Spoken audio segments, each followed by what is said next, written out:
And so that's definitely some food for thought. Ha ha.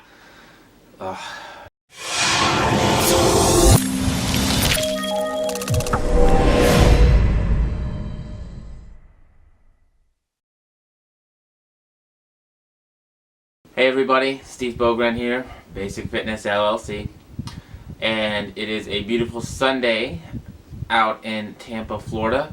So I started thinking today about weight loss and weight management. And I wanted to make a video for people who maybe are having issues or are just getting started.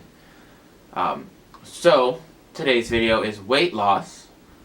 Where do I start? So when I think about weight loss, one of the things that I consistently see is people really don't know what they're eating in the first place. And when I say what they're eating, I mean calorie-wise and macronutrient-wise, so proteins, fats, carbohydrates. I also actually like to give people a fiber goal to hit because it changes the types of food that you eat within those numbers. But for now, we'll just stick to the 3. So I know that a lot of people, it being Sunday, let's say chicken wings. Chicken wings, protein, great, but however also very high in fat. You fry them up, there's extra fat, there's fatty skin, stuff like that. Calories can really add up very quickly there. So I think that if you're looking to lose weight, first and foremost, you need to start tracking and paying attention to the things that you're eating. That doesn't necessarily mean that you have to completely change your diet right off the bat. In fact, if you're eating a lot of food and maintaining your weight, or you're eating very calorie-dense food on a regular occasion and maintaining your weight, you're probably in a better place to start. Now, if you're gaining weight and you're not eating that much food, then you end up being in a very difficult place to start that progress and that journey from. And at that point, you might benefit more from something like a reverse diet, first and foremost. But in my experience, what I have seen a lot of is people tend to undereat during the week. Monday through Thursday, they're busy, they're working, whatever the case may be, and so they really don't eat a lot of food compared to what they consume on the weekends.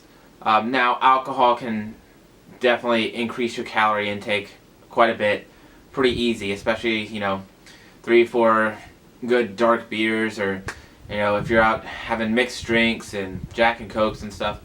Those things really increase your calories for the week as well. So it's really important that you start to pay attention to those things, because all those things do give you calories, and they do make a difference when it comes to weight. There are a lot of good fitness apps out there. I have an Android phone, so I use MyFitnessPal. I don't worry so much about how accurate the information is. I just want to be consistent with that. So I know some people are like, well, do I weigh the chicken cooked? Do I weigh it raw? Do I do this? Do I do that? Well, you can find cooked chicken in there, and just use that. It's a good starting place. It's going to get you to be consistent. It's going to get you to pay attention. And then just start looking at those numbers and sort of having an idea of what it is you're eating without necessarily changing your eating habits. The second thing, number 2 on my list for today, is to then become more consistent. So, like I was saying, a lot of people undereat during the week and then overindulge on the weekends. Going out to eat, drinking, just having more free time and snacking, all those wonderful Sunday football snacks and treats that we have. And so it's not abnormal for me to get diet information from somebody and see that their weekend calorie intake is 2 to 3 times as much as their weekday calorie intake. So when you start working on becoming more consistent with that, it's going to help out a lot as well, because so what it should do is increase the amount of food that you eat on the days when you had been getting less, and it should decrease the excessive amounts on the weekends for most people that have issues with this already. And if you get to number 1, you'll start seeing those inconsistencies and those days when you tend to be just really over, and some other days when you tend to really be under.